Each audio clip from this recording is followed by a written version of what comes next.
Hi everyone, it's Neville from NevilleTaylor.com. Hope you're all well and have had a great week so far. Today I just wanted to share some information about a process that I use to help people overcome any issues or problems or concerns or projects that they're working on, and just as a sort of a very straightforward sort of little three-step formula that I use to help people overcome it. And I'll show you a bit of an example as to what I've used, but to give you a bit of an insight as to how I use it. But I've worked with a couple of clients with this process, and essentially it's all about making sure that you focus on things that you can control, and those things that are out of your control, obviously just don't ignore them, but don't spend a lot of time focusing on them. And so I've got this process broken down into sort of 3 steps, and those steps are: the first one is things that I can control. So it's things that are totally in your control, and in the example that I've used, I'll work you through what those are.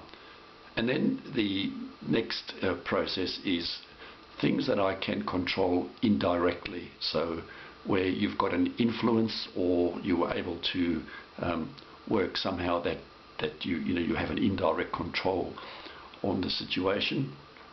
And the third one is where you've got absolutely no control, and that's where I think you should focus the least amount of your energy. As if there's something outside of your control, no matter how hard you work, you're not going to change that, because it's just not possible. So the example I just want to share with you today is a process that I worked through with a group of people that were going through a process whereby they had been made redundant from their jobs, and were in the process of trying to get their minds and themselves ready for the next stage of trying to find a new job, or trying to find a different career, or so forth. And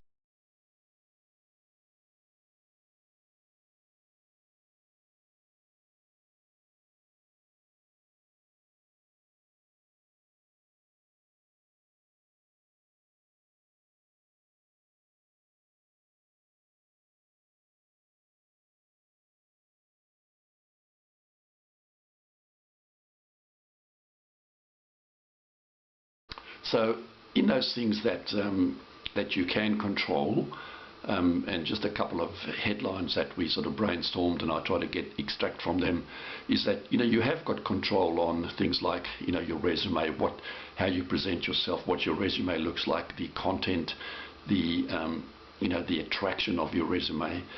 You've got control over your network that you've got and that you can call on, that you can use.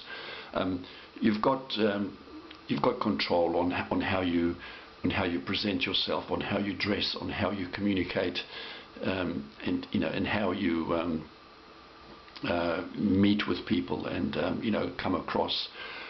You've also got control of your state of mind, on your level of persistence, your level of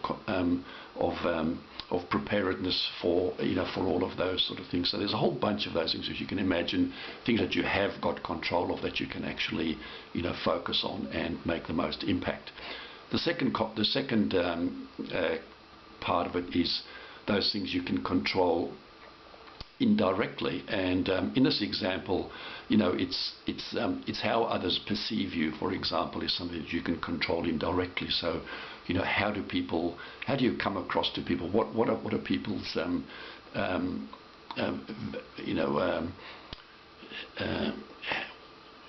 vision of you? What do they see? What do they feel? And obviously the amount of opportunities that you pursue, and the people that you pursue. Like, you've got a little bit of influence, a little bit of a control over that, because those are the sort of people that you can target. And the third one is those things that are completely out of your control, and that's things like in this example, it's the competition, it's the job market, it's the economic conditions, it's your wage, it's the salary that they may or may not pay you, and obviously it's the decision.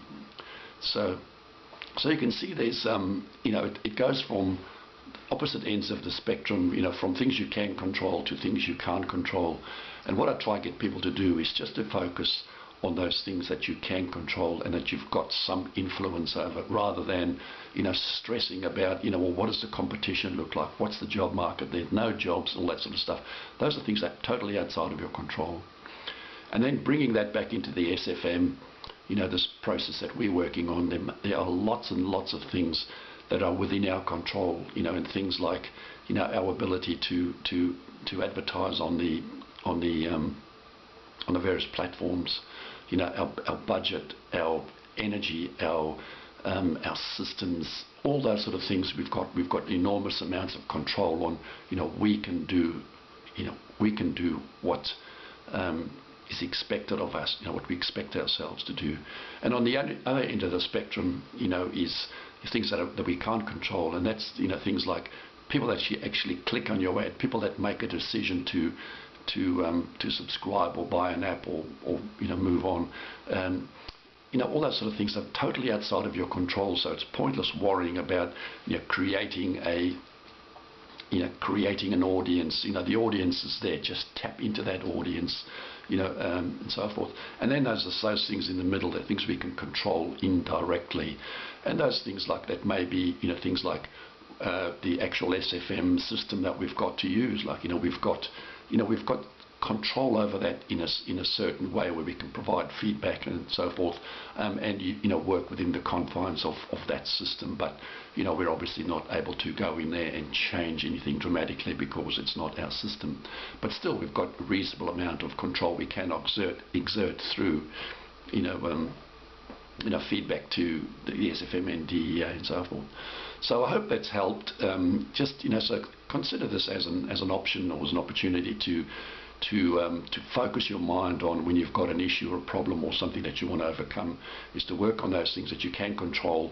Those things that you can't control, leave them, and obviously be aware that they're there, but you can't do anything about them, so don't stress about them, and I'm sure you'll succeed in whatever you do. So okay guys, have a great Wednesday, and I'll see you soon tomorrow. All the best. Bye.